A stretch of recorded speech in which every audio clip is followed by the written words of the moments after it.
Hi, boys and girls. I want to talk to you guys and girls about something, okay? Now, I've been really bored for the past months, okay? Kind of like when COVID kind of started. I've been bored. There's been a few games I've been playing. I've been starting to get really back into Apex. I've been really doing really good. You can catch me on Twitch as well. See some me catching those real quick W's and stuff. But I'm really hyped for another game. I want a new game at this point in time. Sorry about my throat. I'm catching a little cold. That's why I've been kind of like a little asthma. But I want to get something out off my chest more or less. I've been wanting a new horror, survival slash horror game, and don't get me wrong, Five Nights at Freddy's is a good series. I'm really excited for the new game, and it looks really good, but it's nothing it's not what I'm looking for. What I'm always looking for is like a Friday the 13th. Friday the 13th was a really good game. You had Jason, you had a ton of survivors, you had a ton of things you could try to do. You had to try to get in the car, or you can get the fuse and call the police. And you could work together and escape, or someone can do all the work and help everyone escape. That was most my role because I was really good at the game. But I want something new. You know, we're not gonna get any more updates for Friday the 13th because they already have licensing issues and stuff like that. So that's kind of dead in the water for that game. And I kind of want my favorite character to get a game at this point. And my favorite character is Michael Myers. I would love to see a Halloween game where they go super in depth with like the character of Michael Myers and the survivors, and everything like that. Which I'm going to talk about that. I'm going to break it down and more or less saying how the game should run and more or less how it should start and everything like that. I'll get into that a little bit later. But what I'm more or less trying to get into is and talk about is the game itself. What makes me say I'm sorry. What would make this a really good game? And what has the potential, why does it have so much potential to be a better game than Friday the 13th? One, Michael Myers has a lot more to give. Instead of just teleporting across the map, or more as like I said, teleporting across the map. That's really all Jason had in the game, where you just teleported or you just walk through walls or bust down walls and stuff. And it was just really cool, really good features and stuff, and a lot of different methods of killing people. But I just didn't feel like it was it was just felt too overpowered. It felt like I was in a Superman versus Batman type thing, where Jason is once you get grabbed by Jason, it's more over. And you have these little items that can do little things. You have the pocket knife, and you stab it in his neck, does a little something, but doesn't do anything really significant. And that's really all I'm gonna say. Now I know what you're gonna say. I know you're gonna say, probably type in the chat or in the comment section, is Rocket. There's Michael Myers in Dead by Daylight. Yes, that's really cool. That's really nice. But Michael Myers had a lot. He had a lot of things that he could do. He had a lot of stealth mechanics. He had he can drive a car. Literally, he was able to drive a car. He went from being a child in a hospital where he had no teaching, nothing like that. He just got in a car and knew how to drive immediately. And that's what I'm talking about. Michael Myers had so much to him. He had a lot of layers, a lot of things.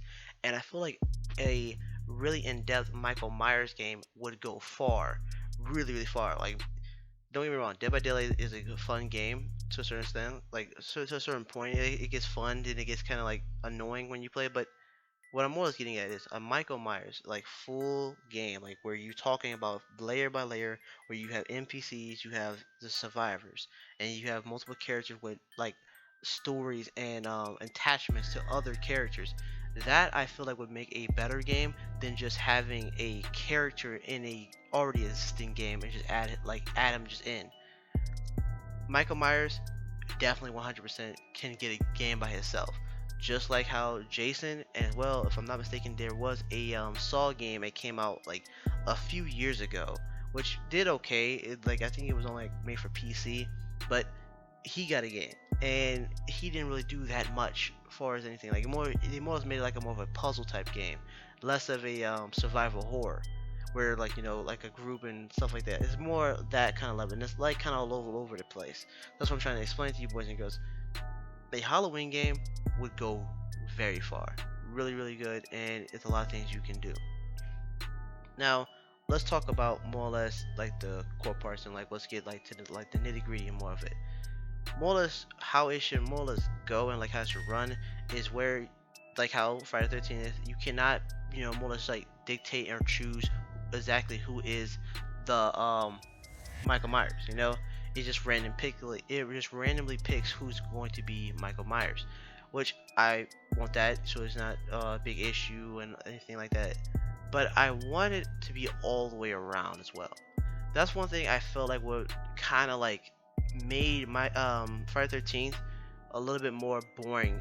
Like it made it like get boring really fast. If you play the game a lot or if you get like really good perks and stuff, it immediately kind of like shifts the game to where you're just overpowered and more or less you just guarantee survival. Like more or less a week of me playing the game, I immediately got a perk. It allowed me to like repair stuff like extremely fast, like almost like a 30% like repair like boost on stuff.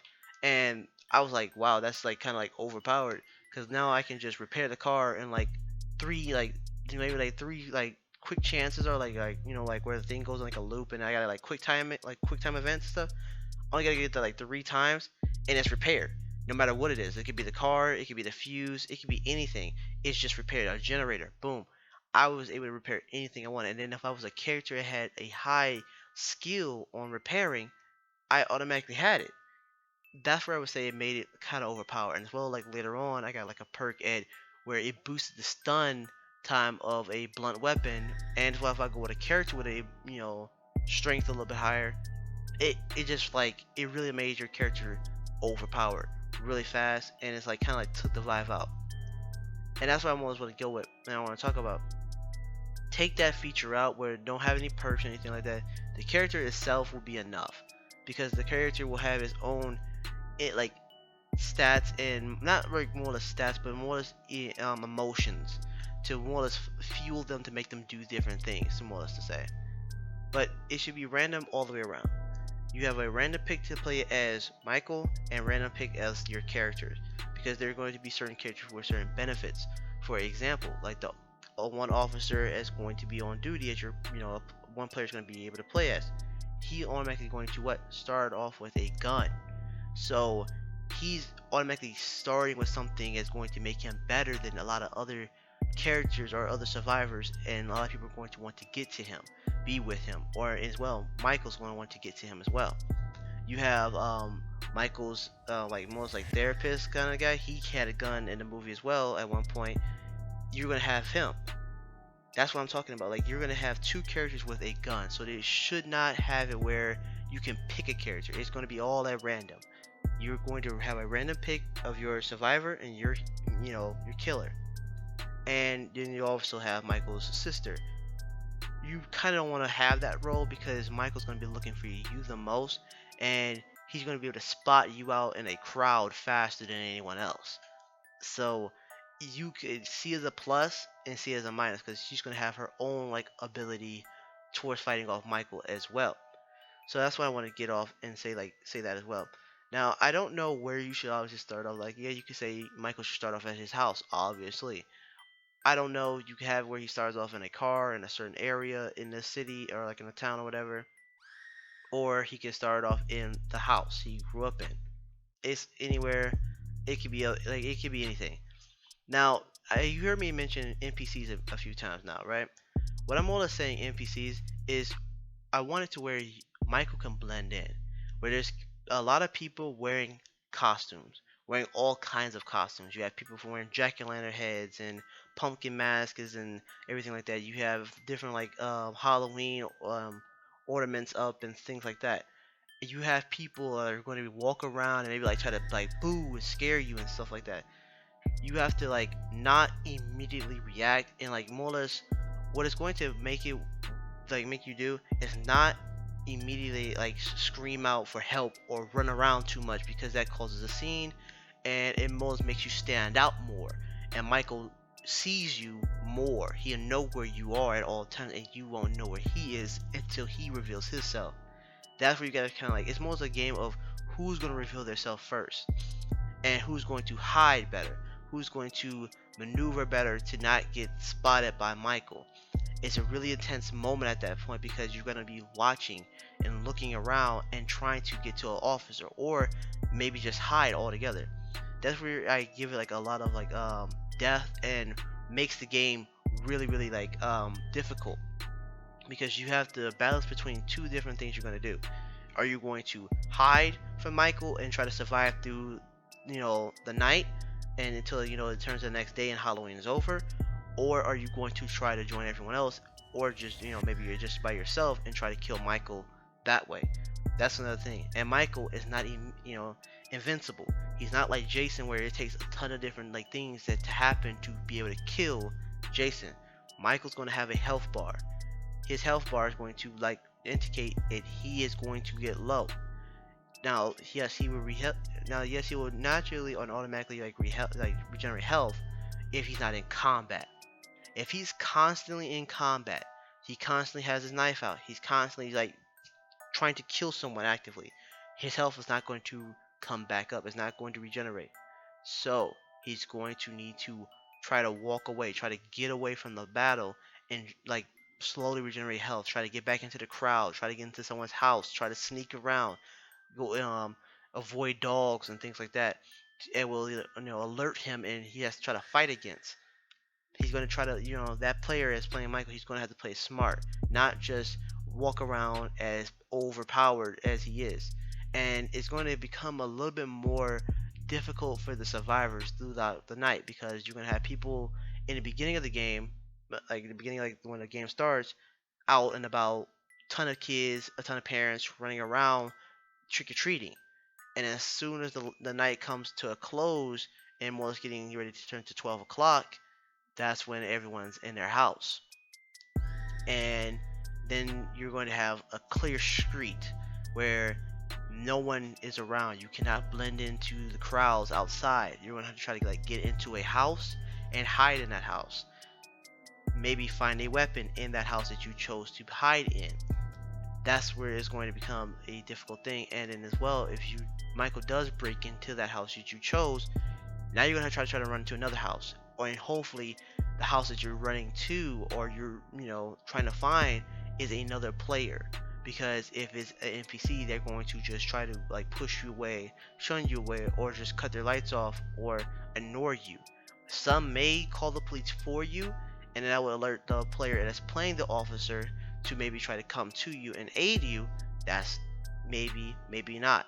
It's going to be like that. And I feel like that will make the game really good, and more of a difficult avenue for survivors, and as well for Michael. With no crowds, if he does take damage, he can't immediately dash into a crowd to try to hide. It's going to be a lot of open street, no one around, doors are closed, people are going to be inside, and that's going to be harder for Michael to try to escape from his death. I feel like it'd be really different, a really different game, a little bit more of a difficult for survivors, as well for the killer, because you don't really see that with too many games where the killer is easy to kill. He is not, invincible. Most games with a survival horror, they make the character invincible, non-killable, or just overpowered. Like Dead by Daylight, you cannot kill the killer at all. There's no like trick or anything to do that. Same thing. Well, not really. It's kind of you can kill Jason, but it's kind of hard to do because you have to have the sweater. You have to have Tommy. Tommy has to take off, or somebody has to take off his mask, which that takes a few hits to take off his mask. You don't want to have Tommy trying to knock off his mask, because if Tommy dies, game over. Trying to kill him is over, and that's it gets really complicated to try to kill the killer. And with Michael, it's easy. You just gotta, if you have a gun, use it. If you have like weapons in the house, use it. Use weapons on him as going to damage him. Yes, he's gonna try to get back up. Yes, he's gonna rise back up. Yes, he's going to be able to heal automatically and do these things, but he's not invincible. He can be killed. If you trap him or do things differently, or wherever you do, you can make it happen to where you trap him, and then you have a chance to kill him, and then the game is over before it started. Now, I've talked enough about most of the mechanics and stuff like that, far as like the crowds and Michael and what his abilities are and what the characters are. Now, I really want to talk about, like I said in the beginning, the emotions with certain characters. What I mean by that, you have Michael at once his sister. So you're if you're playing against Michael's sister, you're going to like be like attracted to him more. You're going to see Michael like more easy, and Michael's going to see you a lot more easier. So being that character is going to be very hard, more difficult, because if you're trying to hide in a crowd, Michael's going to start spotting you more easily, and you're going to spot Michael more easily as well. So you're more like looking for the fight to give to Michael. That's another thing. Like, so if you're playing that character, you kind of want to give him the fight, not try to run so much. So that's one thing there. But Michael will not kill you before other survivors. So let me give you an example. If you're Michael's sister and you're running around immediately in the game and he sees you first, he cannot kill you first. He has to at least kill, I want to say at least 3 survivors or maybe 4. Then he can maybe kill you, but he cannot kill you in the beginning. The same thing goes with Michael's therapist. He cannot kill him immediately. Like if he tries to go for like a strike, like maybe like Michael might get like a strike off and he might cut you, but he can never do a finishing blow or like full on like kill you immediately. Same thing with his therapist. He would not try to kill his therapist immediately. That's is what I'm trying to say, and that's what I'm trying to explain. It'd be more detailed and really cool to see something like that. And same thing that like emotions and stuff play with other characters as well. Like if let's say if you're the guy character and your friend is a girl character, if these characters already have like a bond or whatever like that, if one of them was to die, one is going to act a certain way. So if the girl dies first and then the boyfriend's there, he's going to get enraged. He's going to get his physical attacks are going to get stronger. He might even run faster. Things on that line. If the guy dies and the girl's left, she's going to be a little bit more emotional. Maybe not. Certain characters will have a different effect on it, where they can be emotional or they can be more aggressive. These are what I'm saying, trying like that's what I'm trying to explain, and that's what I'm trying to say. Certain characters are going to have more emotions. Some things are going to change depending on what you do. While like the beginning of the match. So what happens in the beginning of the match really matters a lot. You can choose to plan and preparate and things like that, or try to get contact with the police, or find other players to group up, or try to trap Michael, or you can try to boost the effects between your characters, like love and interest or whatever, to give the boost of effect. That's what I want to say. Now, another thing I want to get out before I'm done is Michael. I 100% believe to give the really Michael Myers feel and essence is he should be able to drive. 100% he should be able to drive. There's going to be a ton of cars and like NPCs driving around, so he can blend in that way as well. Certain characters will have their own car as well, so they can drive around and blend in. And Michael can hide in cars and say as well. That's where I want to say as well. Like he's going to have his own hiding avenues, and you're going to have the same hiding avenues as him. So you have to really play smart and really watch what you're doing. Now, far as how the game should, like, more or less be, like, it should be a first person or a third person, that's really up in there. I don't really know. I would love to see it in a third person, just like how Friday the 13th is, but it could go first person. It would look really nice as far as Michael being like that, because you have like the mask outline and like you really like give like really sell that feeling of playing as Michael, as well maybe even have the breathing effect and sound and stuff like that going on while you're playing Michael and stuff like. But I feel like it'd be a little bit more of a challenging game in first person, a survival horror. Like Dead by Daylight does that with the killer, and a lot of people don't like to, too much play killers because of how they have it like that, where you can just walk around or do like a little spin thing, and like you kind of like lose them sometimes if you're not really good at the game. So that's really kind of like up in the air. But that's what I want to talk about. That's what I'm really interested about. Hopefully, it could happen in the future. This is what I just really hope to have, because I'm honestly I've been kind of bored from like playing games. There's really nothing that caught my interest. But other than that, I'm gonna let you guys and girls know I have been kind of busy with my own ideas and like my own like things and avenues. I've been trying to work on building a game, boys and girls. So that's why I've been kind of like busy. That's why I've been kind of like off doing other things.